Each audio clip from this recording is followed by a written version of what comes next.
Como muchos de ustedes saben, porque nos han acompañado en otras presentaciones, estas veladas, estos encuentros tienen por objetivo la idea de juntarnos y intercambiar opiniones, debatir, tener un espacio de intimidad política, y en general lo que hacemos desde la revista es poner como excusa el número que terminamos o acabamos de estrenar. En este caso es el número 58, del que ustedes seguramente van a poder ver en las pantallas y en las paredes imágenes, y también, si no lo tienen, lo pueden adquirir por allá, hay algún puesto de venta. Eso es lo que hacemos habitualmente, pero esta vez vamos a proponer hacer algo distinto, algo diferente, porque frente al resultado demoledor, durísimo para las fuerzas populares progresistas de las PASO, lo que nosotros tenemos más ganas de proponerles hoy, y con esta idea vamos a ir para adelante, es que este encuentro, esta velada, tenga la forma y el modo de una asamblea en la que todos, todas, todes los que estamos acá podamos conversar, escucharnos, hablar, debatir alrededor de una pregunta, alrededor de una consigna, que es ¿qué hacer después de las PASO? ¿Cómo enfrentar, digo, es bien práctica, bien pragmática, la bomba neutrónica que tenemos por delante, sin caer en la medida de lo posible o sin dejarnos llevar por los discursos catárticos, porque ya las catarsis las hicimos, ya todos tuvimos bronca, y eso de algún modo no nos ayuda a pensar cómo encarar formas nuevas, narrativas diferentes y positivas que vayan hacia adelante. Desde el colectivo Crisis pensamos eso, que la tarea urgente es impedir que la ultraderecha llegue al gobierno, pero esa tarea urgente, para la que hoy proponemos esta consigna, que hacer después de las PASO, no tiene que tampoco obnubilar o borrar la idea de construir o empezar a dejar aparecer algo nuevo, ¿no? Bueno, creo que es un poco por acá. No sé, Mario, si querés aportar algo más y ya largamos. Bueno, buenas noches. Muchas gracias a todos y a todas por venir. Una vez más, la verdad que hoy me parece que somos más. Evidentemente, como suponíamos, iba a haber ganas de juntarse. La necesidad de juntarse en momentos como estos son claves, y como dijo Flor, la idea hoy es no pasar revista a la revista como hacemos habitualmente en las presentaciones, sino convertir esto en una especie de asamblea urgente para poder pensar cosas que necesitamos dilucidar. No digo que lo vamos a resolver acá, pero sí me parece que es importante pensar colectivamente, porque tenemos un desafío muy grande por delante. Así que trato de hacer una rápida intro que pensamos como para alargar el disparador, y después la idea es convocar a varios y varias compas que andan por acá, que le vamos a pedir una reflexión rápida de 5 minutos, como decía Flor, y después también va a haber tiempo para que gente que esté y que quiera aportar también en el marco de pensar colectivamente esto, ¿no? Bueno, ver cómo hacemos. Fundamental, les pedimos esto, si no va a empezar a sonar la chicharra, que es que no hagamos catarsis. Catarsis va a haber mañana en el programa de radio a las 8 de la mañana, así que si quieren catarsis mañana ahí pueden escucharla. En el programa de radio el optimismo está vedado, así que acá vamos a tratar de hacerlo. A ver, nosotros venimos charlando, el lunes sacamos un análisis ahí urgente con algunas cuestiones de lo que significó la elección, pero me parece que durante esta semana se fue haciendo más claro, por lo menos para mí, una sensación que es que ya empezó una nueva etapa política, ¿no? Si veníamos diciendo que estaba como cerrándose una etapa que había surgido ya en el 2001, ya veníamos hablando nosotros mucho del tema del fin de la polarización, como de otro tipo de dinámica, los 3 tercios, bueno, todo lo que sabemos. El domingo acá terminó de configurarse una nueva etapa que yo diría básicamente que es el fin de la lógica de que el centro de gravedad sea el kirchnerismo, y por lo tanto todo se organiza en términos de kirchnerismo, antikirchnerismo, y la aparición, quizás esto es muy arriesgado, muchas veces nos acusan de ser como demasiado conclusivos, con procesos que están... Pero yo creo que estaría bueno ponerlo, aunque sea como provocación, la emergencia de un nuevo centro de gravedad que es Milei, ¿no? Que aparece claramente no solo como el ganador de una elección, sino como el que ya hace rato venimos viendo que tiene la iniciativa política, que tiene algo así como una iniciativa histórica, que organiza la discusión social y que a partir del domingo empieza a tener un poder político muy fuerte, que ya se lo da básicamente la sociedad al votarlo efectivamente y al dejarlo primero en la elección, y eso nos pone ante, yo diría, una primera cosa que igual planteo que no sé si podemos charlar, si tiene mucho sentido charlar acá, pero sí dejarlo planteado como preocupación, que es la posibilidad de que haya una transición hacia esa nueva etapa política compleja, ¿no? En el sentido de, estamos a un nivel que efectivamente hay que pensar la posibilidad de que haya un proceso de desestabilización mayor que el que hayamos visto hasta ahora. Un escenario tipo 89, en el cual un gobierno no termina, en el cual se acelera de alguna forma esa transición a partir del desgobierno y creo que tanto Milei como Bullrich, que son los ganadores, si se quiere, del domingo, piensan parecido en el sentido de que les vendría bien una especie de caos para después aplicar terapia de shock, ¿no? Pero bueno, esto lo dejamos ahí, creo que tenemos que estar preparados y preparadas igual para una cosa así, que cómo podemos responder desde acá a algo así. Pero me parece que la gran pregunta, que por lo menos nosotros nos estamos haciendo, es cómo entonces, si algo de esto hay, cómo hacemos para enfrentar esta emergencia de un nuevo centro de gravedad. ¿Cómo hacemos para discutir con este nuevo actor, que es Milei, y los libertarios, con cierta eficacia? Esa es, me parece, la pregunta que por lo menos nosotros hasta ahora no hemos podido resolver del todo, no hemos podido avanzar mucho, y que proponemos como eje acá, porque la sensación, nosotros tenemos dos elementos que un poco nos ponen en una especie de trampa, ¿no? De la cual por eso no sabemos bien cómo salir. La primera es que lo habitual, lo que ya está circulando y lo que va, me parece, a funcionar, sobre todo en la campaña oficial de Unión por la Patria, es la campaña de miedo, ¿no? Bueno, vamos a decirle a la gente de que si gana Milei, esto va a ser toda una catástrofe. Y bueno, eso es la estrategia posible, seguramente eso va a aportar ciertos votos y demás, pero por lo que nosotros sabemos, en otras latitudes, digamos, en donde este mismo problema ha aparecido, en general la campaña de miedo no funciona del todo, no es eficaz e incluso puede terminar reforzando a eso que uno quiere demonizar, digamos, ¿no? Entonces, ese es un primer tema. ¿Cómo hacemos para no recaer en ese lugar fácil? Y el otro gran problema que tenemos es que no tenemos mucha alternativa para plantear. A nosotros nos parece que plantear vamos a votar a Massa es como no sé, a nosotros creo que no es muy eficaz tampoco para dejarlo ahí, digamos. Entonces, estamos, creo, en una especie de encerrona, de trampa difícil de cómo hacer. Obviamente todos nos reunimos acá y creo que va a ser una energía muy fuerte que va a circular y que ya está circulando en estos días por toda la sociedad, que es, tenemos que hacer algo, ¿no? Porque efectivamente que llegue Milei al gobierno puede ser el peor de los escenarios y bueno, nos metemos en una especie de callejón, no sé, que no sé a dónde nos va a llevar. Pero el problema es cómo esa energía puede articularse, puede activarse de una forma que esté buena, que sea, y sobre todo que sea eficaz. Y acá también dejo plantear una cosa, que es cómo hacer para que esto que podamos hacer durante la campaña, de acá a octubre, pueda ser también, no sé si el inicio, pero por lo menos una etapa importante en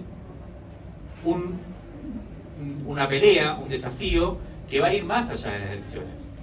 Gane Milei o no gane Milei, que es la reactivación de un sujeto popular, no sé, transformador, que esté de este lado, ¿no? Porque el gran problema que tenemos es ese, la trampa en la que estamos, es que efectivamente Milei está expresando el malestar y está expresando la rebeldía y está expresando el descontento, mientras que nosotros hasta ahora hemos quedado en la defensa de lo conservador, del statu quo. ¿Cómo salir de eso? Me parece que tenemos que poder hacer las dos cosas, ¿no? Impedir que llegue la ultraderecha, Milei y también Bullrich al gobierno, y a su vez reactivar, y creo que la sensación es que no podemos hacer una cosa y la otra no. Si no logramos hacer las dos cosas, estamos medio entrampados. Va a haber muchas iniciativas, yo creo que ya se están articulando, conocemos algunas, de hecho nosotros venimos trabajando con varios compañeros y compañeras que están acá y colectivos. En la primera, para las PASO, estuvimos trabajando en una campaña, estamos viendo cómo, ya estuvimos pensando cómo hablarle a ese voto, a Milei, que es un voto que sabemos que no es un voto necesariamente ultraderecha, sino que tiene muchos elementos con los cuales podemos charlar o conversar, pero me parece que ahora se abre una etapa nueva y va a haber muchas iniciativas, ya estamos escuchando y muchas interesantes desde diferentes perspectivas, pero creo que nadie tiene claro cómo hacerlo, ¿no? O sea, tenemos, me parece que por lo que yo estuve hablando con varias gente, todo el mundo está con muchas ganas, va a haber diferentes iniciativas que se van a articular, pero nadie tiene muy claro cómo hacerlo. Entonces me parece que ese es el tema que queremos plantear hoy. Nos preguntaban muchos quiénes son los invitados especiales o quién es el invitado especial, hay muchos, pero ninguno quiere empezar a hablar. Ya estuvimos hablando con varios y nadie quiere romper el hielo, así que acá, después de esta introducción, ya hay ganas, parece. Así que vamos a pasarle el micrófono a Paula Lichbarsky. Tiro por lo menos acá 4 cosas. Me parece que hay un punto que tiene que ver con esto que vos venías diciendo sobre qué hacer ahora, cómo generar iniciativas, qué pensar, y que tiene que ver con, me parece, volver a recuperar también cierta iniciativa política de algún espacio para pedir o para ver si se puede generar alguna discusión sobre cómo hacer para que en lo inmediato se mejore un poco la vida de las personas. O sea, me parece que hay como una salida de, bueno, ¿qué hacemos para salir a discutir el discurso de Milei, las ideas de Milei desde el punto de vista comunicacional? O sea, hay como mucha idea, tenemos que salir a hacer campaña, tenemos que salir a pensar cosas, pero hay que salir a hacer política. Yo veo al gobierno o al oficialismo o al sistema, por la parte del sistema político muy desorientado en ese sentido, o desorientado, con pocas ideas, o limitado, o condicionado, no sé, lo que querramos decir. Pero creo que desde la sociedad, desde el campo popular, desde las organizaciones, hay que trabajar en el corto plazo para pensar cómo salir a contrastar ciertas ideas, pero también cómo salir a pedir que algunas iniciativas tengan algún impacto directo en las condiciones de vida de las personas. Y eso es complicado porque está todo el tiempo esa idea de, bueno, ¿cómo hacemos eso al mismo tiempo para no desestabilizar o no condicionar a quien se supone que es el candidato que tiene que ganar? O sea, ahí hay una... Pero me parece que tiene que aparecer esa articulación entre las demandas sociales también para que la política, o por lo menos en el corto plazo, se pongan algunas ideas que tengan que ver con algún impacto en la vida real, no únicamente en el espacio comunicacional o en la idea de salir a contrarrestar las posiciones de Milei o incluso de Bullrich en algunos casos. Y creo que hay como infinitas, o aparecieron un montón de iniciativas de un montón de organizaciones o grupos de personas que estamos todos queriendo organizarnos de alguna manera. Creo que hay que pensar cómo se va a agrupar eso, cómo se va a hacer para que eso funcione de alguna manera capilarmente, también replicando un poco lo que vemos que sucedió del lado, la forma de construir de Milei, y también alguna forma más de organización para que esas demandas se vayan articulando de alguna forma. Y creo que hay un punto también que es en lo inmediato no dejar consolidar que Milei, no normalizarlo, ¿no? Me parece que hoy empezó desde el minuto 1 un proceso de normalización de que tiene, bueno, va a ganar, va a gobernar, lo están normalizando de alguna manera. Creo que hay que pelear un poco eso también desde el punto de vista político. Está difícil la situación. Yo, creo que por ahí cabe la pregunta en qué cosas impacta Milei, ¿no? Y nosotros nos empezamos a juntar con jóvenes, con grupos que nos conocíamos desde antes en la zona sur, con algunos que venimos por ahí de los MTD, de los piquetes, y o sea, nos alarma mucho esta situación. Y por ahí lo que podemos pensar es, comentando, ¿no?, en que el discurso de Milei donde pega, donde resuena, los jóvenes que responden a ese relato, a esa elaboración, es mucho decir, me parece, y nos damos cuenta que hay un montón de cosas que los demás El micrófono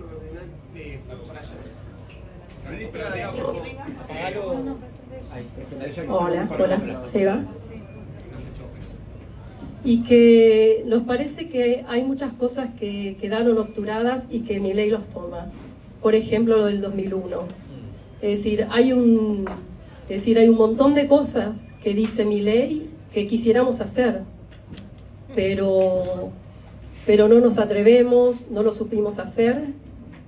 Como por ejemplo en el 2001, a quien no le gustaba todo lo que pasaba en torno a los bancos, todo lo que pasaba en torno a las revueltas, es decir, nos seducía mucho lo que pasaba en las plazas, en los parques, las asambleas, todo lo que iba emergiendo de esa fuerza social que se puso de pie en el 2001. Yo creo que él lo toma muy bien y encanta, llama, entusiasma, y además tiene un discurso que compra mucho a los jóvenes. Es decir, los demás tenemos que pensar también que estamos ante una manera de hacer campaña electoral, de hacer política arcaica, vieja, aburrida. Es decir, los demás candidatos están todos vestidos con este ropaje. Entonces, en estas reuniones lo que vemos es que tenemos que volver a esto de que la política nos entusiasme, que nos encante, que nos guste hacer política. Y para eso en los territorios hay que estar de otra manera, por lo menos a lo que nos toca a nosotros, nos preguntamos nosotros.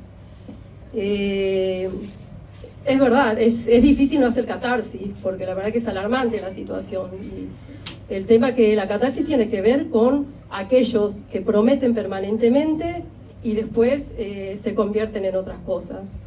Hubo demasiado, nos encontramos con muchos puntos de inflexión a lo largo de este periodo, de este gobierno. Es decir, desalojos, no estatización, represiones, amenaza permanente y golpes permanentes a los cuerpos. Es decir, hoy tenemos, por ejemplo, el acampe de los jujeños que están destruidos, desmantelados, con un espíritu alto igual, porque es lo que ellos dominan, lo que manejan, el tema de la calle, el tema del acampe, el tema de la lucha. Creo que más allá de esa situación hay un espíritu que levanta y que entusiasma. Para nosotros el horizonte, el punto es ese, que tenemos que volver a pensar, a reconstruir y a plantearnos una política que sea realmente, que tenga que ver con la vida, con nuestros cuerpos, con nuestros afectos, con nuestras posibilidades. A veces a quien ponemos adelante para seguir está muy lejos de nuestras posibilidades y muy lejos de nuestros deseos. Entonces para nosotros es el rumbo.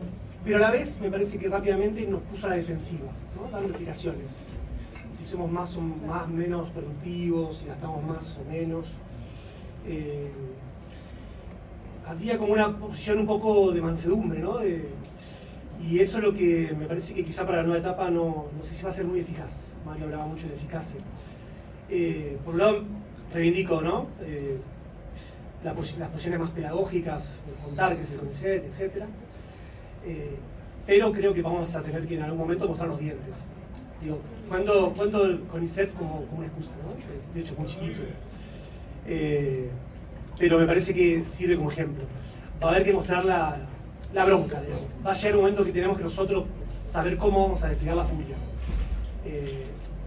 Salvo en el interior profundo, en los grandes centros urbanos, hace mucho que no nos movemos, ¿no? Entonces, me parece que esa pregunta por cómo desplegar la rabia, cómo ponerla en la calle de vuelta, cómo ponernos aceite, ¿no? Y salir,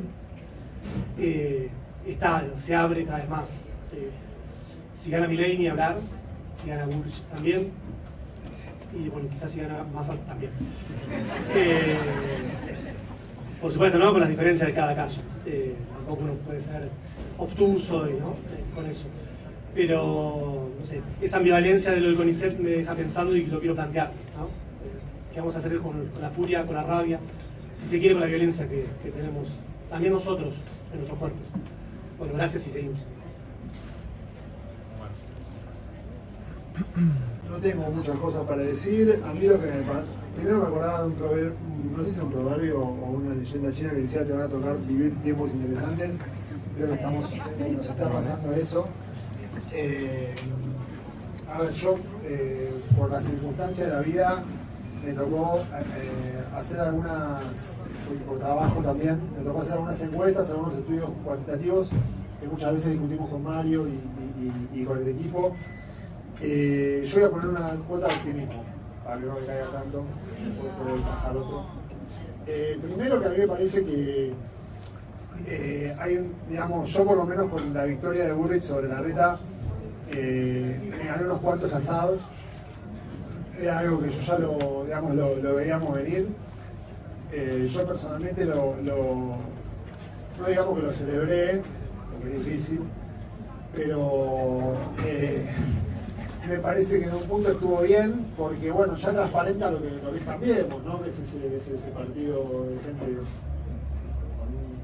no voy a faltar en adjetivo, pero bueno, y me parece que ellos yo no coincido con que hayan perdido Massa estas elecciones. Para mí, los que más perdieron fueron ellos, y los que están en un problema son ellos, y la que se transformó en la nueva Larreta es Bullrich, y me imagino que en una dimensión paralela hay otra reunión así con gente del macrismo que están mucho peor que nosotros. Así que me parece que esa es la primera dosis de optimismo. La segunda dosis de optimismo, en fin. Yo creo que hay cosas que son apresuradas, como ya empezar, yo, digamos, a mí me parece que lo que dice Milei sobre CONICET es una estupidez, pero se la mire por donde la mire, y uno le da una bronca terrible cuando escucha a alguien decir eso, porque hasta los tecnócratas de Silicon Valley saben que la ciencia tiene un valor intrínseco y que abre campo de posibilidades. Decir que va a privatizar puramente eso es una estupidez total. Pero lo que yo siento es que se habló un poquito acá de una cosa que es de ganar discusiones, y el otro día lo hablaba con Mario, y para mí no se le puede ganar una discusión a un libertario. No hay manera de ganar una discusión a un libertario. Sobre todo a la masa, digamos, a ese 11% de la gente que es como fanática, ¿viste? Que es como los que están en la secta de Waco, de David Koresh, que van a irse a matar por Milei. A eso no se les puede ganar una discusión, más allá de lo que ellos pregonan, no haya pasado en ningún lugar del mundo, que no haya funcionado nunca, digamos. No hay argumentos racionales, me parece, para hablar con esa gente. Pero me parece que sí hay algunas fibras para poder conversar con un montón de gente que lo votó y que yo creo que tiene algunas razones históricas para haberlo votado. Me parece que todos estamos más o menos de acuerdo con que hubo una modificación del mercado del trabajo, en la vida cotidiana, en la circulación del dinero, que nosotros de los sectores, digamos, más, bueno, yo trabajo en el Estado y no gano de eso, de la gente que está más en la gestión, no supimos escuchar, no supimos canalizar del todo. Así que nada, y me parece que después por otro lado hay una beta que no se está teniendo mucho, que sí, Unión por la Patria la tomó en cuenta ya desde su propio nombre que adquirió, pero que no termina como de prender en muchas zonas de aquellos que queremos que gane Unión por la Patria, que es toda la cuestión de lo argentino, ¿no? Yo creo que la gente que apoya a Milei tiene un sentimiento argentino, tiene un sentimiento de la argentinidad. Digo la gente común que la apoya, no los libertarios más intensos. Y me parece que hay ahí una avenida como para charlar un poco, ¿no? Decir, bueno, pero vos querés que Argentina vuelva a su esplendor, vos querés que Argentina sea potencia mundial, pero mirá que con esto me parece que no, digamos. me parece que no, yo soy por lo menos en este momento, que yo estoy un poco viejo, no le di tanto al choque, sino me parece que se puede hablar un poco con esa gente, porque además, como dijeron todos un poco, hay algunos elementos de ellos que tienen algo de razón. Digamos, a muchas cosas no, pero por ejemplo, yo el otro día lo veía en la tele, y el tipo se le cagaba la risa a Bonelli y al otro, a Edgardo, que yo no me acuerdo cómo se llama, y le decía, le iba a sacar la cuarta oficial y se le reía. Y bueno, ese momento para mí fue un gran momento, ¿no? Entonces, digamos, me parece que uno puede conectar con algunas cositas y por otras se va a meter. Sí, me llamo. Bueno, yo la verdad que encima me senté acá pensando que iban a estar allá en un momento. Bueno, son compañeros de crisis con los que vengo compartiendo un tiempo largo. Así que las últimas veces medio que falté por diversos motivos familiares, pero me gusta venir a estos encuentros. Estamos en un momento difícil, no lo voy a decir, ya lo sabemos todos. De alguna manera hay algo, hay dos cosas, una que la dijo Mario hoy sobre el centro de gravedad del kirchnerismo y la necesidad de un desplazamiento de ese centro de gravedad, que me parece algo muy importante para retener. Otra la leí en el manifiesto, si quedó tal cual, que es durante mucho tiempo hubo una afirmación que validamos desde el campo popular, desde las organizaciones, que es a la izquierda del kirchnerismo la pared. A mí me pareció como las dos cosas me parecen muy acertadas para describir este momento histórico y el tiempo que viene hasta la elección general. Que estas dos cosas no deberían correr más. O sea, si hay algo que tiene que organizar nuestra acción política, a mi modo de entender, de acá a octubre, es que el debate político no quede puertas adentro del Frente de Todos o de Unión por la Patria, sino que circule muy fuertemente por el campo popular, por las organizaciones libres del pueblo de hoy. Básicamente porque en estos 4 años, si hay algo que no funcionó, es que ese conflicto puertas adentro permitiera una sola medida a favor de la justicia social. Es decir, tuvimos crecimiento económico y como nunca, creo que como nunca en la historia, con crecimiento económico todas las variables empeoraron.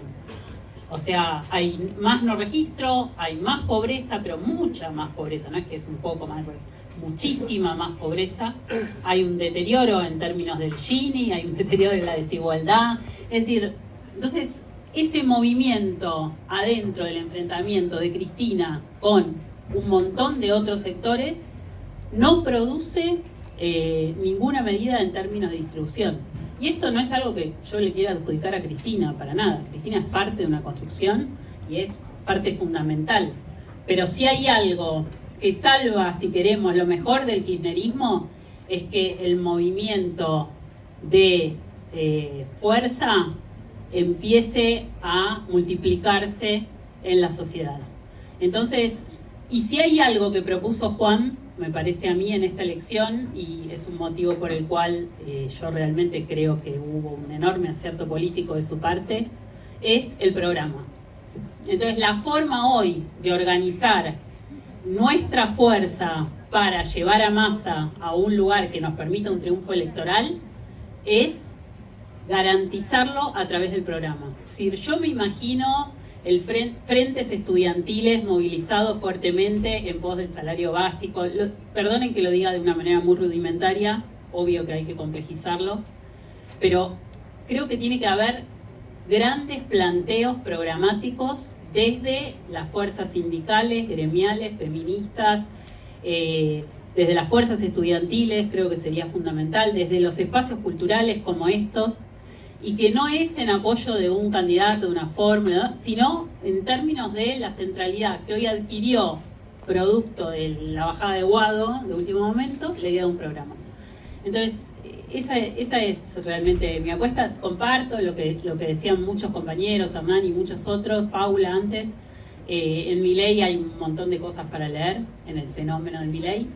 Entre otras es que no solo hay un voto, digamos, bronca o un voto furia, sino que también hay produce un encantamiento. Hay que leer eso. Obviamente la desestructuración del mundo del trabajo tiene mucho para explicar en eso y hay que profundizarlo y tenemos que pensarlo mejor. Nuestro sector político no le habla a muchos de esos sectores muy desestructurados del mundo del trabajo. No les habla, no los piensa, no los comprende, nada. Entonces, bueno, ahí también hay todo un desafío. Pero un salario básico me parece que es una medida transversal a un montón de sectores del trabajo, aún a esos que no terminamos de comprender en sus reivindicaciones, sus necesidades o sus sentidos de felicidad, ¿no?, actuales. Así que bueno, para mí la cosa va por ahí y bueno, agradezco la posibilidad de esta pequeña intervención.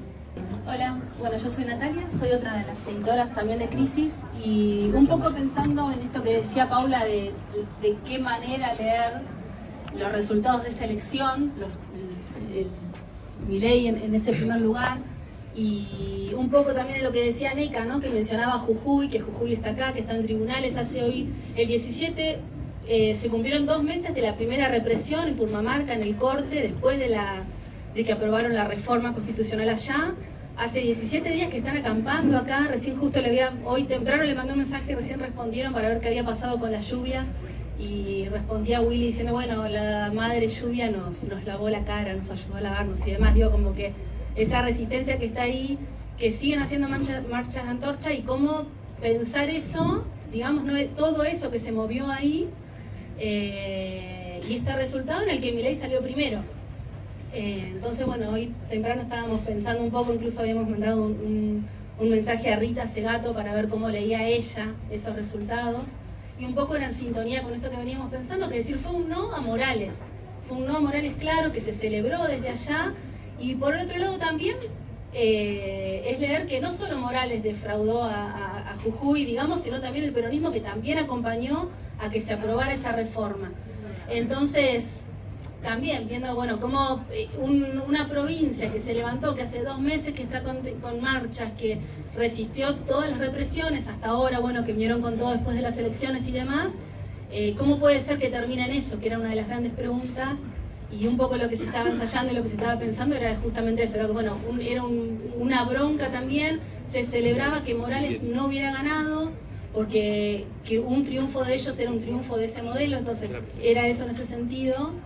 Y bueno, y ver qué pasa ahora, ¿no? Y cómo se escucha, y es esto, hasta 17 días de hecho que están acá y todavía no tienen respuesta, entonces hay algo que no se está mirando y hay una respuesta a una provincia que se levantó, que sostiene un montón de movilización y que está ahí siendo ignorada. Entonces, bueno, es una gran pregunta que se hace con eso también.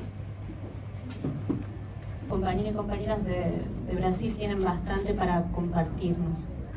Y esto es una experiencia que se llevaron adelante compañeros de una organización después de hacer algunos grupos focales, de hacer mucho trabajo de investigación acerca de cuál era el elemento sobre el cual se podía incidir para que la gente no votara a Bolsonaro. Entonces voy a pasar algunas filminas, está en portugués y tiene un poco de lunfardo en portugués, así que voy a tratar de recuperar el sentido.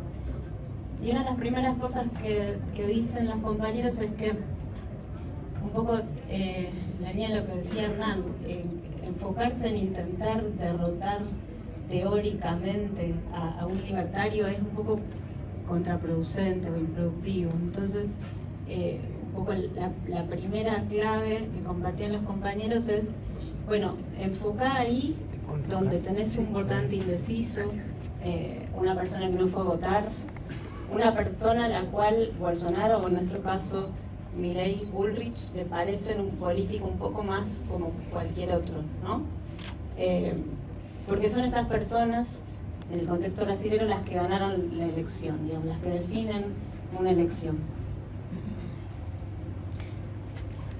Bueno, acá algunas cuestiones que por ahí está bueno para recuperar.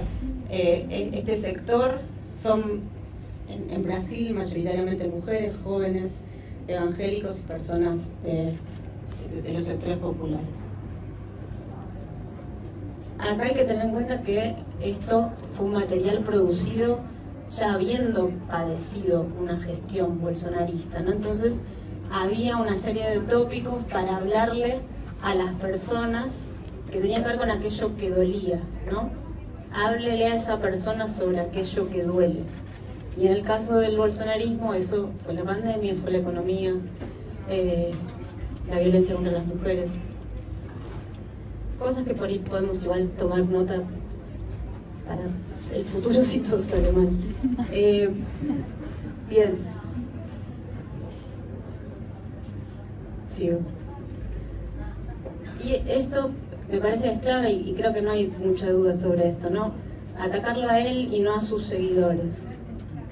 Porque ahí cuando atacás a los seguidores estás perdiendo también no solo una posibilidad de entablar un diálogo, sino que los estás invitando a que te contraataquen y están bastante preparados para hacerlo.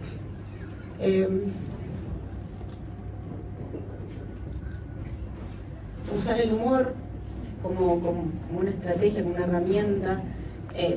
Esto sobre todo en la línea de por ahí ablandar un poco la seriedad, la solemnidad con la que a veces pensamos la política, saber que le estamos hablando muchas veces a personas que ya le están pasando mal y que no necesitan tal vez una campaña del miedo, o que una campaña del miedo no va a tener necesariamente los efectos que suponemos que puede llegar a tener. Hacer testimonios personales, testimonios mirando a cámara, el hablar desde la primera persona funciona. Y un poco esa fue una estrategia bastante eficaz que llevaron adelante compañeros y compañeras en Brasil, imitando un poco estrategias bolsonaristas, ¿no? A cámara en TikTok respecto de las cosas que habían sucedido durante Bolsonaro tuvo un efecto. Términos que funcionan versus términos que no funcionan, qué es lo que no sirve a la hora de atacar a Bolsonaro, o tratarlo de genocida, de asesino, de anticristo, de fascista incluso. Pueden tener una gran pregnancia, pueden no interpelar a mucha gente. En cambio, ir ahí a donde hay falta de humanidad, donde hay responsabilidad, donde hay falta de preparación, ¿no? Cuestiones que podemos recuperar para la campaña.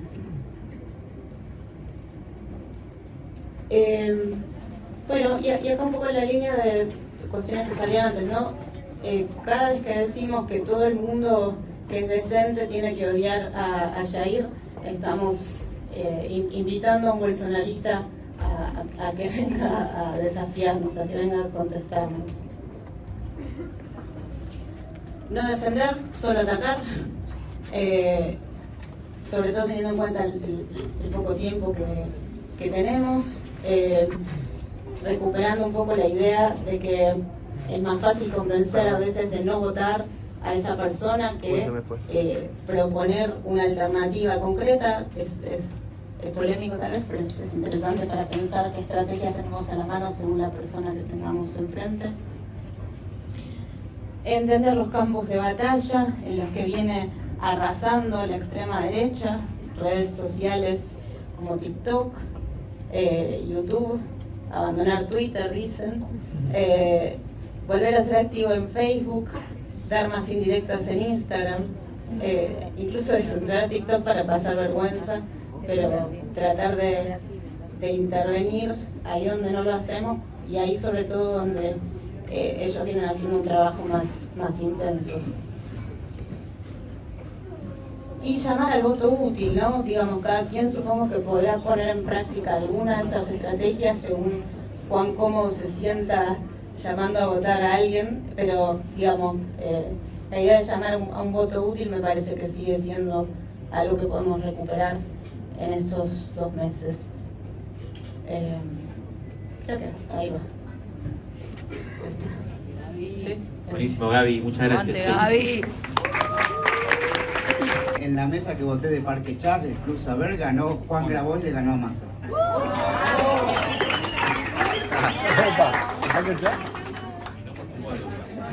No, por mí. No, por exclusivamente por mí.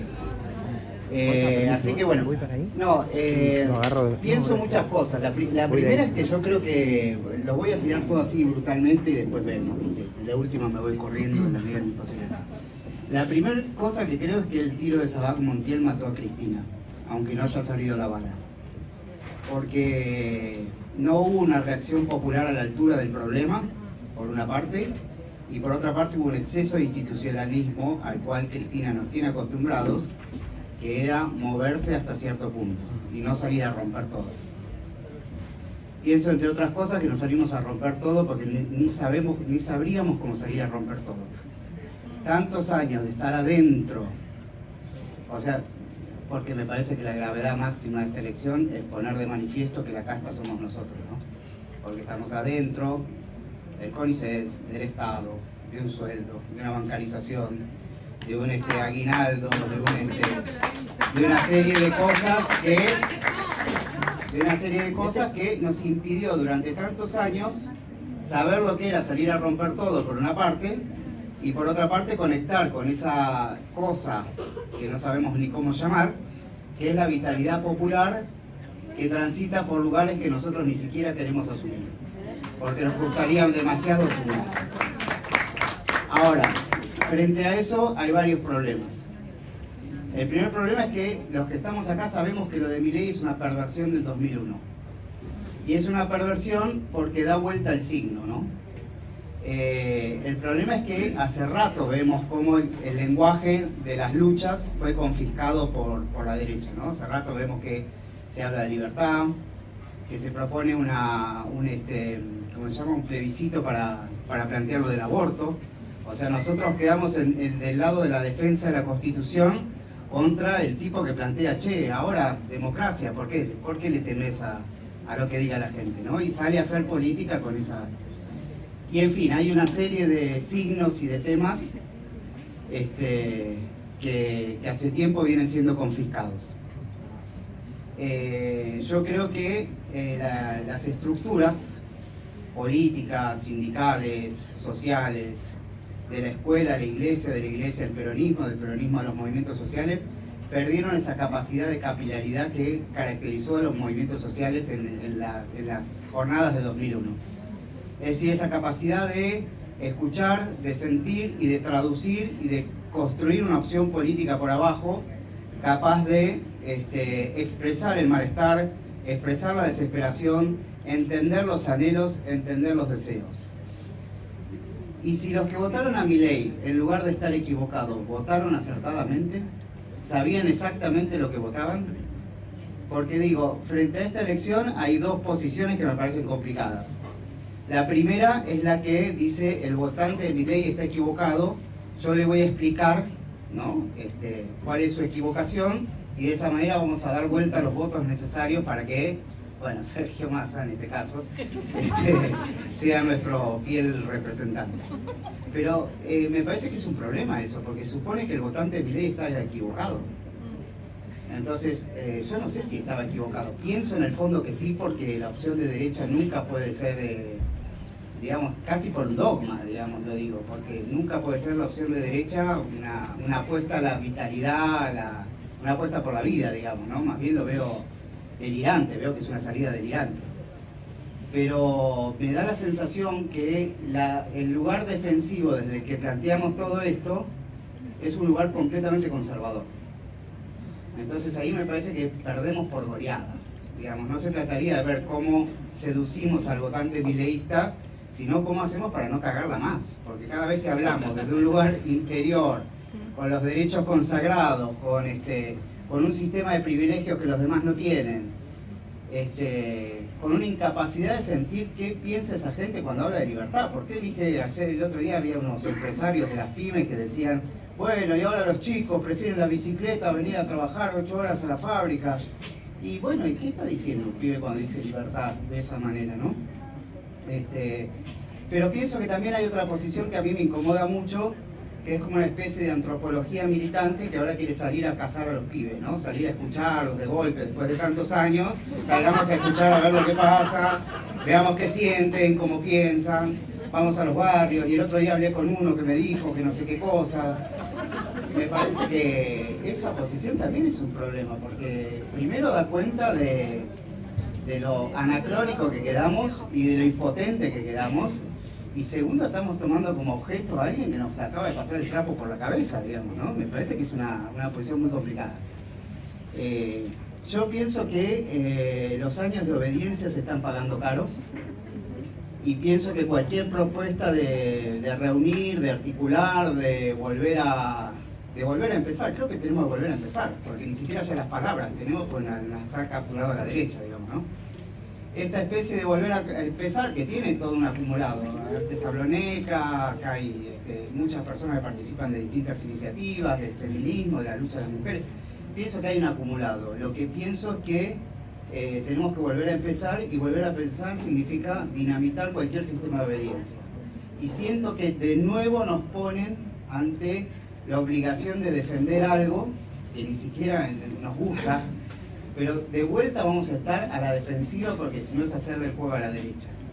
Y yo pienso que es el momento de dinamitar, de salir nosotros con la motosierra, ¿no? Pero otro tipo de motosierra.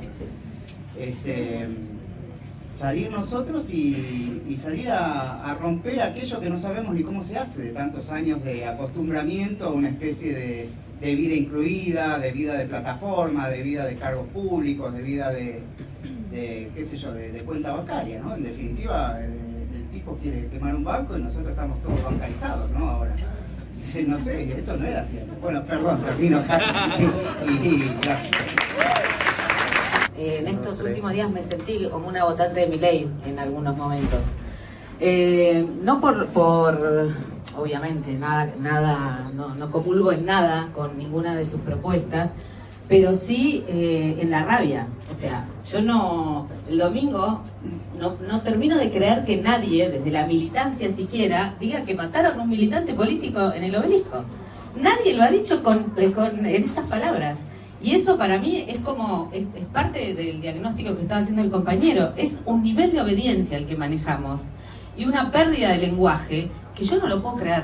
O sea, no sé qué hacer con la rabia, pero por supuesto, las motosierras para destruir el Estado no estarían del lado. ¿Pero qué Estado? O sea, ¿de qué convencemos a quién? O sea, realmente estamos en una encrucijada y en un momento de cisma total, porque Gaby decía recién, tenemos 2 meses.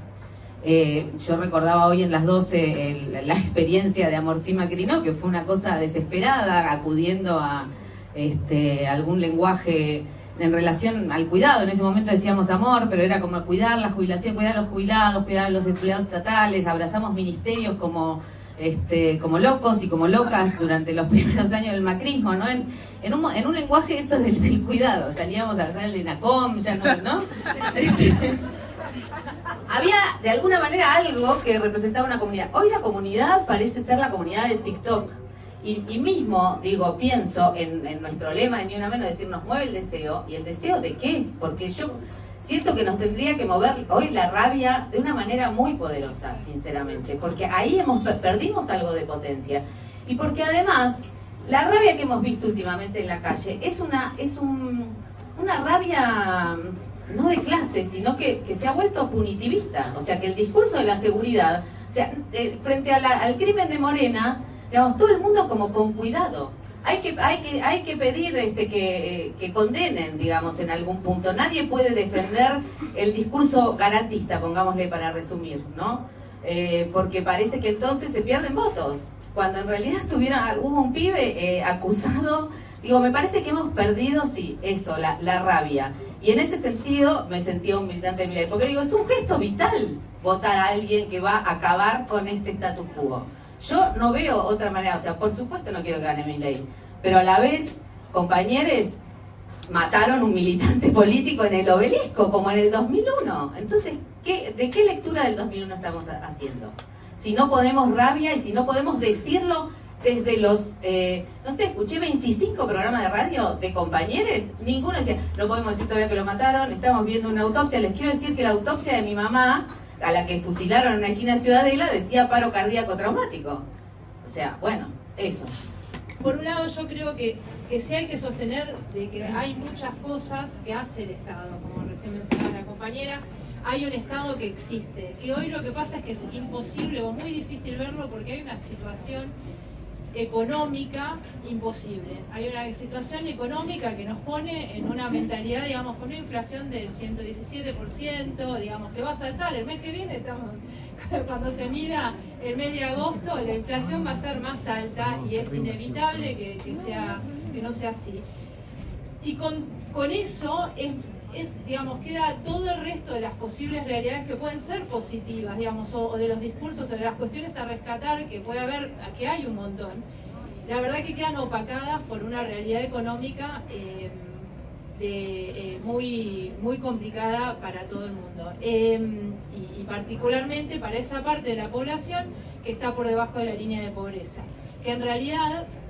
Y ahí lo que tenemos que en realidad defender, creo, no sé si esto suma o no suma, pero Argentina es uno de los países que más hace en redistribución del ingreso a través de transferencias directas e indirectas, digamos. O sea, el Estado a través de la educación pública, de la salud pública, a través de los subsidios que, digamos, nos han ido recortando los subsidios a la energía, digamos, pero a través de esos subsidios que todavía existen, digamos, a través de otros tipos de transferencias directas, la verdad es que partiendo de una base muy desigual, levantamos más que muchos otros países en realidad. Lo que pasa es que ante una situación de un altísimo nivel de inflación, de una negociación con el Fondo Monetario Internacional, que en realidad siempre es para tirarnos más tierra encima, digamos, de la que ya venía antes, digamos, y que igual no sé cuánto le importa al votante de Milei, en realidad tampoco, la negociación con el Fondo Monetario Internacional. Pero digo que ante todo eso me parece que la situación es muy complicada. Y en eso, y creo que falta, que no se ha hablado en ningún momento en los últimos años, de algún tipo de solución de estabilización económica. Sin una estabilización económica no hay posibilidad de que salgamos de esto. Entonces ahí es donde, y creo que sin tantas palabras, digamos, demasiado pomposo, pero eso lo ve cualquier persona sin ningún tipo de conocimiento, ¿no? de estudios, lo ve un estudiante, digamos, de secundario, lo ve cualquier persona en cualquier barrio, y que cualquiera de los anuncios que se hacen en este momento, ninguno de los anuncios más bien que se hacen en este momento, vienen a solucionar ninguna de esas situaciones, ¿no?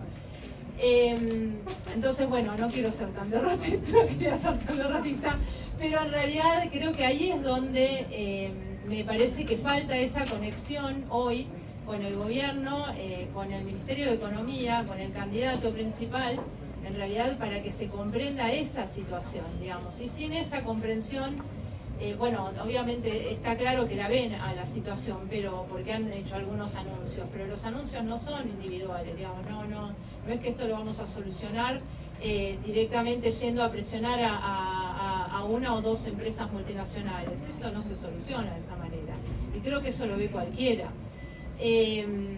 Entonces, bueno, no sé, la verdad es que creo que en algún punto, como decían antes, creo que el votante de Milei no está equivocado, digamos, en ese sentido, o sea, no se puede pensar de esa manera, sino que más bien ante una falta de panorama claro, ante un panorama completamente incierto, y que viene siendo así en los últimos 4 años, y más bien se viene profundizando, entonces es algo que tenemos que comprender, y que comprometer cualquier cosa, de eso no vamos a salir. ¿Qué tal? Buenas noches. Che, me voy a sentar, Nico. Bueno, quería hacer capaz no sé si un análisis, no sé si toda la jerarquía van a hacer un análisis, pero sí decir desde la juventud, porque soy joven, muy joven, lo que creo ver de lo que está pasando, por lo menos a los pibes de nuestra edad, esto, viste, ser joven y no ser revolucionario, que es medio frase de muletilla y que tiene mucha verdad. Creo que hoy es clave porque esto de que interpele este chabón, voy a hablar de Milei, que interpele tanto la juventud, y justamente esta juventud que vi resonando mucho esto de TikTok, esta juventud que consume, compra y ataca, creo que tiene que ver con la autenticidad del chabón, más que nada, no solo con que en un corto de 15 segundos no vas a escuchar todas las propuestas del tipo, sino con la autenticidad del tipo. El tipo, queramos o no, es real, es auténtico, no miente, dice lo que piensa. Eso vende un montón porque se nota a leguas. Y creo que justamente, compartiendo lo que decía el compañero ruso antes, que hace rato nos rompemos todo, porque hace rato también somos oficialismo, que estamos en ese resguardo, ¿viste? De ver qué hacemos malabareando, nos perjudica y le brinda ese pie fácil al joven que vio este tipo por primera vez, le despierta ese bichito.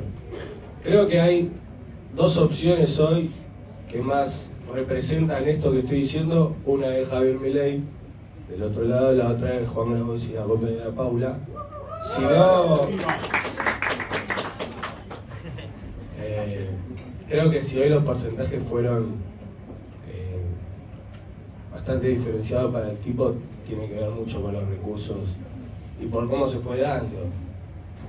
Pero a esto quería decir que si acá 2 meses queremos no resignarnos, creo yo, y por lo menos interpelar ese voto, porque está bien, escuché también que hay que salir como a la guerra con la motosierra, y yo creo que hay que ser cuidadoso con eso, porque como decía lo de Bolsonaro, de la campaña, si nosotros, una cosa es la militancia orgánica que creo que nunca restó y siempre suma, o de por otro se da mucho.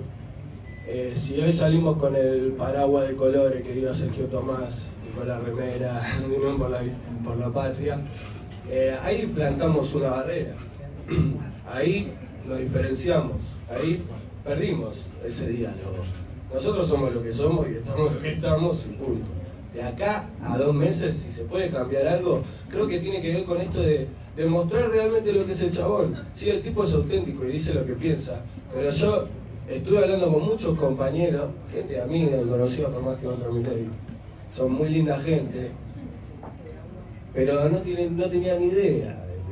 Por ejemplo, compañera, vos estás a favor del aborto, sí. Ay, ¿cómo vas a votar a Milei? Que el chabón lo quiere volver a penalizar. Y por ese lado, capaz ese trato ese que demuestra que realmente no está votando, que por más convicción revolucionaria que tenía no era por ese lado, que capaz era por el de Juan, pero medio tarde, flaco. Y con esto de interpelar, quiero decir que no subestimemos para nada al votante de Milei, como hace tiempo no había que subestimar al votante de Mauricio, porque ese pueblo es loco y es más amplio de lo que vemos. El que está al lado tuyo, tu primo, tu tío, el verdulero, y son gente que la vive igual que vos y con razón que tendrán bronca. Entonces esto de la autocrítica y el replanteo, que creo que viene re de la mano con Juan, es militarlo a Juan en cierto punto, compañero, se arranca por ahí, pero esto de ser muy cuidadosos. La militancia hoy, de acá a 2 meses, para mí, más que nada con la juventud, con esta juventud que está todavía en la búsqueda de su revolución, no es con, che, yo tengo la verdad, vos sos un vaso vacío y te voy a llenar, sino es con justamente darle la letra para pellizcarlo en donde creemos que no corresponde. Eso nada más. Aguante Juan Grabois y Paula B. Medina.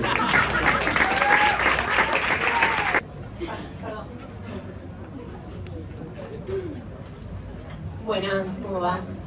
Venimos porque ahí vi un par de juventudes que se acercaron y dije, ¿por qué no? ¿Por qué no hablar? Yo soy Solve, soy militante política, Paula, capa, te hemos bancado toda la vida. Y quería intervenir básicamente por 2 o 3 cuestiones que me parece que aparecían pero muy tangencialmente en la discusión. Y era importante capaz poder traer desde nuestra experiencia también de caminar los pasillos de las facultades, los pasillos de los barrios, de estar también en la calle en los últimos 2 meses dialogando con algunos vecinos y donde había un elemento que sí nos parecía, o me parecía a mí, o sea, siempre tenemos la costumbre de hablar del colectivo, siempre, y que tiene que ver con poder también plantar los matices en torno a qué entendemos por el votante de Milei.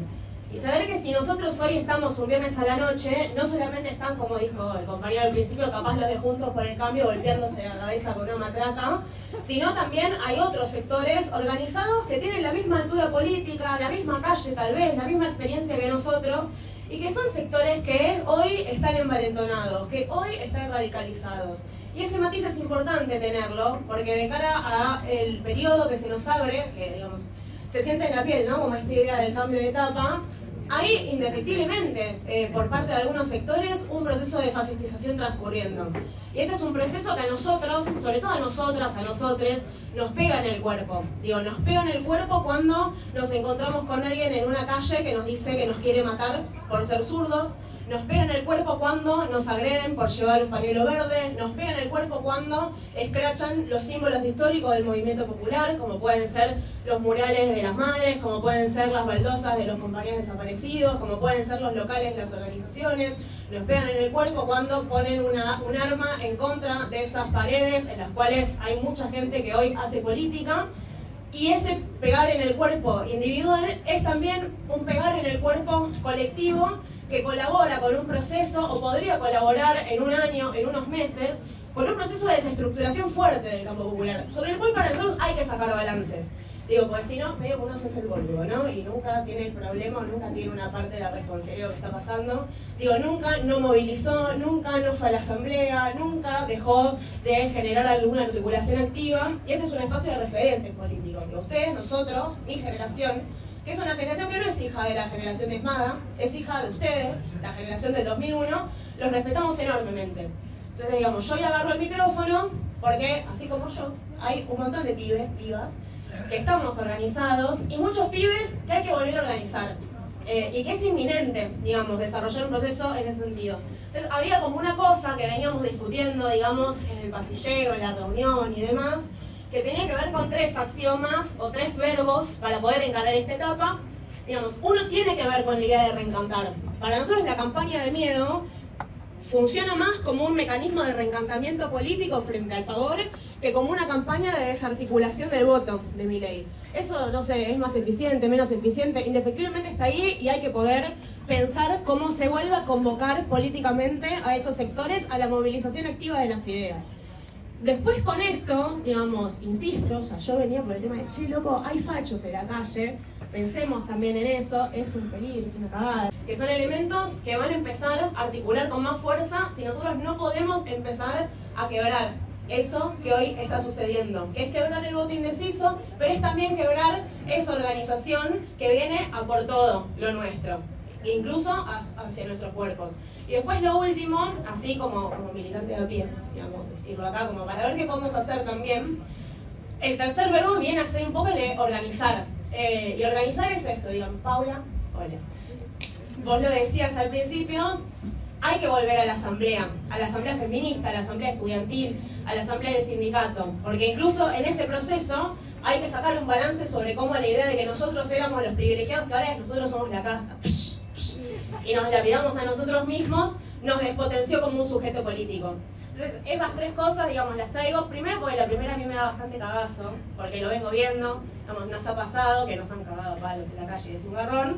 Pero las otras 2, como para también poner esos matices, y bueno, muchísimas gracias por el espacio. Yo venía un poco a escucharlos a ustedes, me gustó mucho escucharlos a todos, así que nada, tienen un poco de parte de nosotros ese mandato de para arriba y organizar.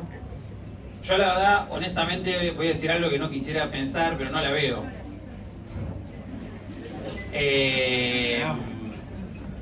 No la veo porque, un poco, y coincido con lo que planteaba Mario al principio, una figura política con semejante disrupción que pasa a reorganizar la discusión, que pasa a tener la iniciativa, que es la novedad, me parece que es muy difícil de dar vuelta en 2 meses, y desde las redes. Yo suscribo 100% con lo que pasó Gaby respecto a las técnicas para derrotar a Bolsonaro, están buenísimas, me parece que es así.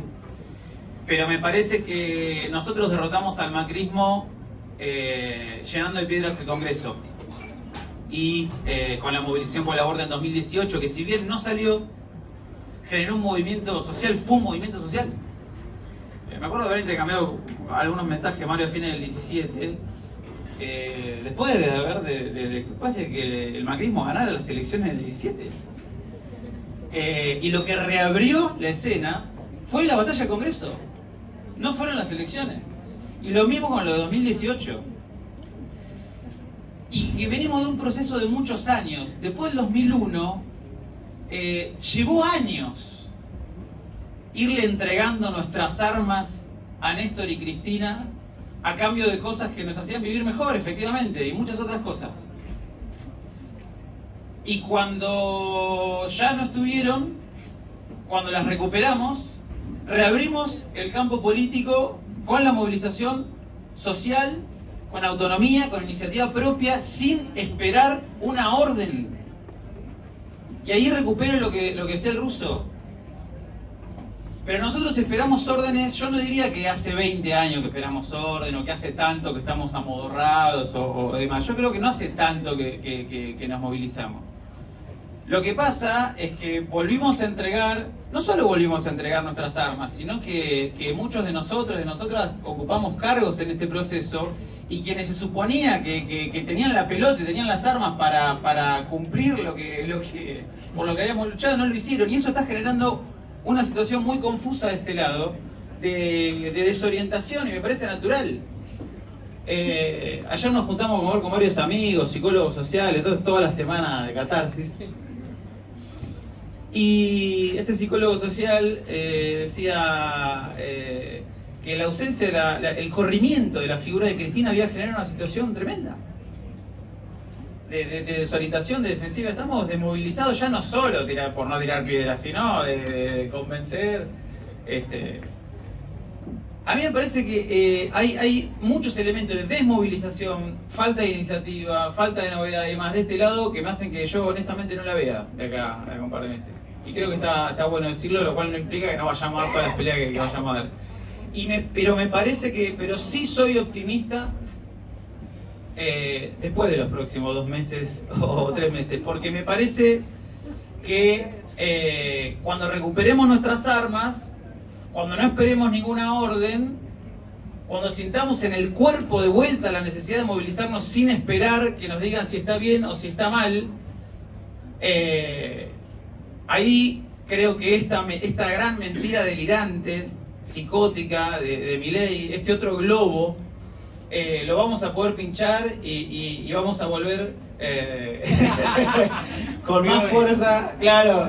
Pero me parece que la cuestión sea de acá a 2 meses, si lo recuperamos acá a 2 meses, espectacular.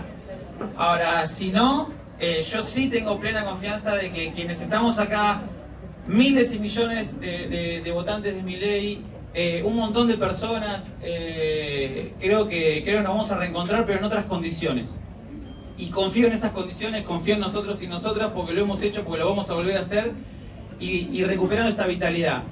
Es re loco ver si murió o no el 2001, esto Mario, en el 2001 decíamos, ¿no? El 2001 ha muerto, vive el 2001. Si murió o no murió, cantan que se vayan todos en el acto de Milei, te querés pegar un corchazo, es impresionante. Al mismo tiempo que cantan eso en el acto de Milei, yo le di clase a pibes que nacieron en el 2001, en el 2002 ya. Y bueno, y arranco cuando llego al 2001, ¿qué saben del 2001? Y casi nadie sabe nada. Y no hablaron con sus padres, sus padres tienen mi edad, digamos, básicamente. Y no hablaron. Y hay algo que me parece que más que darnos con un látigo, tenemos que ver qué pasó acá más a nivel social. Las redes, todo esto que llevó años, no solo de construcción política deliberada, de las derechas y demás, sino en un modo de vida y demás, que hace que esta precariedad laboral apunte en ese sentido y no en otro, que vaya para Milei y no para Juan o Paula. Digo, ¿por qué va para ese lado? Y ahí hay temas por ver de qué pasó y de qué podemos hacer. Pero, bueno, básicamente no la veo, pero soy optimista.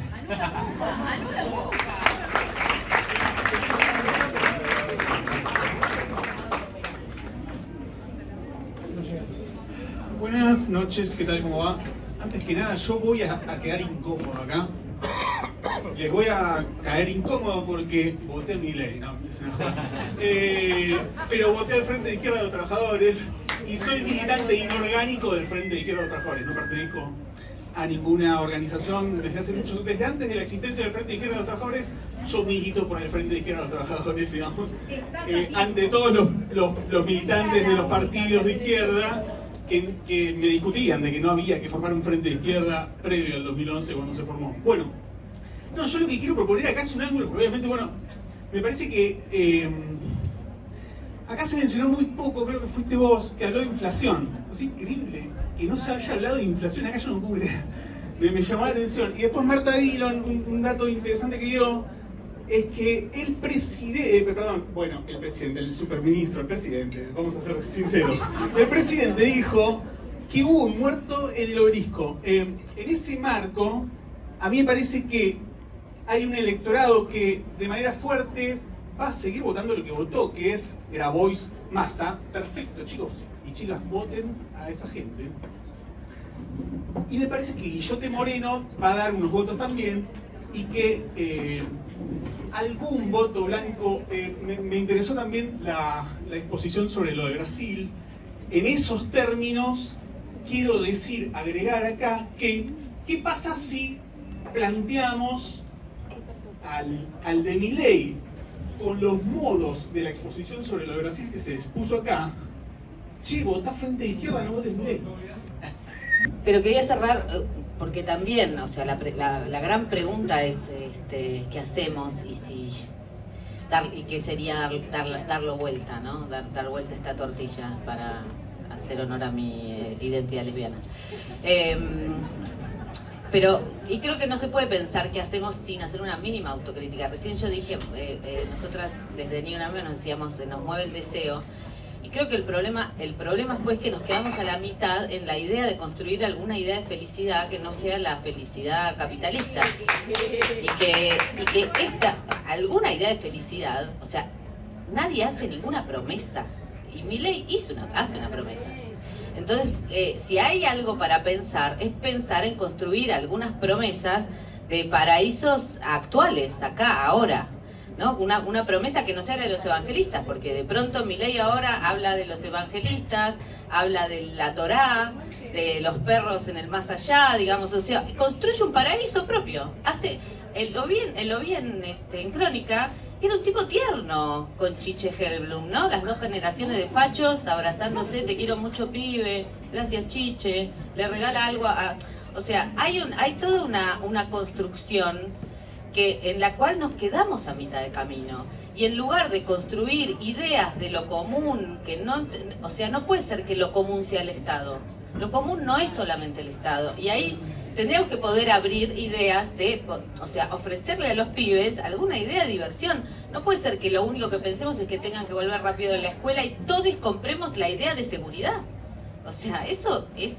O sea, ahí hay que dar algo vuelta de lo que estamos pensando discursivamente para poder evitar que este tipo llegue al gobierno, porque yo creo que se va a caer pronto, pero va a quedar un montón de muertos en la calle. Y los muertos se ponen siempre en el mismo lado. Y lo otro es que el año pasado estábamos viajando a Trelew, y que Trelew, ¿no? La fuga de Trelew es una enorme referencia en cuanto a la audacia y a la imaginación y a esa idea de tomar el cielo por asalto, ¿no? Que está tan distante, pero que está bueno recordar, y no en términos de historia, sino de que algo te haga, te bulla en el cuerpo, que nos bulla la idea de poder, nos fugamos del penal, y nos fugamos del penal, loco. Cuando volvimos de Trelew, fue el atentado de Cristina, y no hubo ninguna imaginación de cómo romper todo, realmente. No hubo ninguna imaginación de cómo romper todo. ¿Qué quilombo se va a armar? Ninguno. Bueno, acá estamos. Profesora de escuelas secundarias, escuelas públicas, porque escuchaba lo de las privadas, pero bueno, mi escuela pública tiene votantes de Milei nos desayunamos el lunes entre varios, y quizás dos cosas compartir. Una, que la escuela, una escuela común del barrio Flores, no se hablaba más de política porque había quedado en la grieta macrismo-kirchnerismo. Y anti-Milei, todos hablando de política toda esta semana, y hay una unidad, y ahí digo un poco, bueno, yo también soy de izquierda, lo he militado, y la verdad que vine pensando que, no sé, que esta es unidad anti-Milei. En la escuela estoy tratando de lograrla porque, bueno, hay una diversidad de votantes y diversidad en un montón de sentidos, pero en esa hay unidad. Y entre la docencia, me parece que investigadores, docentes, bueno, hay que salir a defender lo que hay en toda esta diversidad. Bueno, y la idea era, discutiendo con también Milei toda la semana, con la cabeza así, pero algunas cosas de las que sí uno lograba meterse, y después me quedé pensando, es que bueno, hay que darle la alternativa de rebeldía por izquierda. Y dos cosas que gustó, cuando me explicaban el voucher, yo le decía, bueno, y entonces con el voucher yo me voy a estudiar aquí a Nordelta, con el lago que está divino. Ah, no, eso no, me dicen, no, eso no se puede. Ah, eso no se puede. Entonces yo decía, bueno, no es todo tan libre que elegimos. Y ahí elaborándolo, porque la verdad que lo estaba como discutiendo en el momento, y acá no se habló de que el punto es cambiar nuestra realidad tocando a los poderosos. Ahí no soy del frentista, pero no lo digo porque quiero traer mis consignas. Digo porque es lo que les entusiasmó a las nuevas generaciones. O sea, el problema no es, y a otros les decía, ¿vos te pensás que yo vivo del Estado? O sea, digo, yo estoy trabajando y tengo un sueldo que me pagan por un servicio público. Los trabajadores del Estado no vivimos del Estado, porque yo con eso estaba bastante brotada, y entonces decía, bueno, eso no hay que destruir, sobre todo los trabajadores del Estado y los servicios del Estado. Si la guita no alcanza, o hay que no pagar la deuda, o bueno, no sé, tocar los que tienen esa plata. O sea, analizar realmente, y me costó, y tuve que dar debates económicos que no tenía ganas, porque soy profe de biología, y están enganchados en esa, y tengo chicos de 13 años hablando del dólar, y no sé, nadie entiende nada qué está pasando, y dije, bueno, entonces hay que empezar a hacer un esquema sencillo de cómo, de nuevo, cómo funciona el capitalismo, que es lo que los pibes están interesados en saber, y entonces de forma sencilla qué es lo que está pasando. Y bueno, y hay que, lo que decían de que se abren, los que dijeron, se abren oportunidades para volver a discutir todo. O sea, yo también creo, hubo diversidad de voces, pero volver a lo que estamos, y una profe me contó una también anécdota interesante, que le decían, vos me vas a decir cómo tengo que votar, mirá cómo estamos con lo que votan ustedes, los grandes.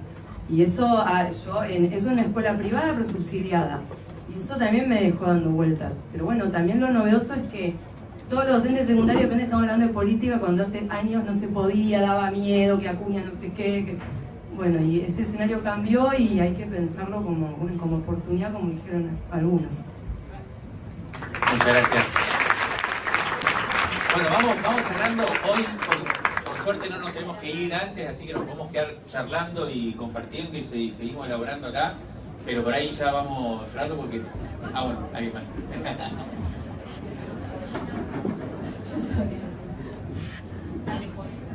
Digo algo muy breve, más que nada porque me parece que es algo que no puede quedar afuera de la tan interesante reflexión que viene sucediendo en este espacio, y que es, no hablamos de la pandemia en todo nuestro análisis político.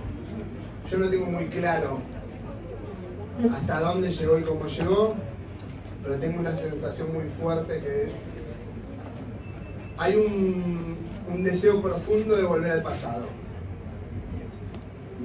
Las 2 primeras semanas de la pandemia, que nos imaginamos que nos servían como un espacio de reacción, que volvían los delfines, que cambiábamos todo, se extinguieron muy rápidamente, y cuando salimos nos encontramos con que queríamos volver a donde estábamos antes, y creo que esa es una sensación que está muy latente todavía.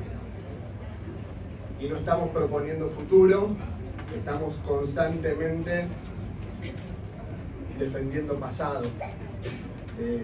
Yo vengo del sector cultural, trabajo hace mucho ahí, y nosotros en estos 4 años tuvimos un gran logro legislativo, que fue defender la ley de asignaciones específicas, que es la ley que financia a todos los institutos, y que le cobra a las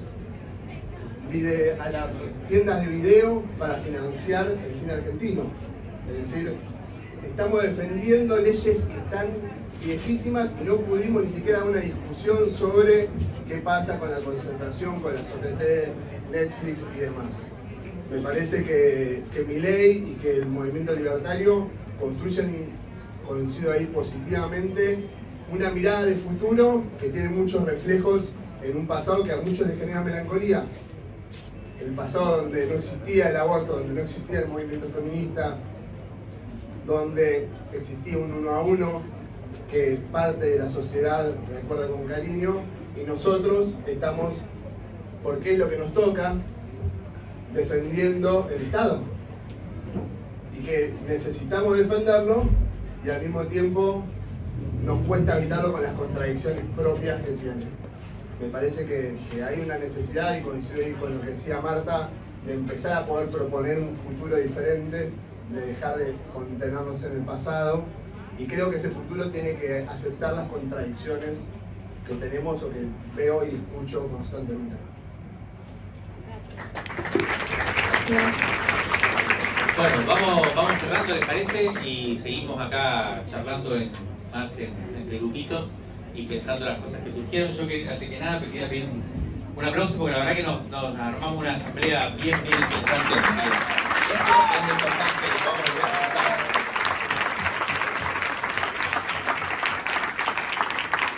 Creo que fueron 2 horas largas de charla, de pensamiento colectivo, en serio, que circulara la palabra, y creo que salen muchas cosas como para irnos pensando.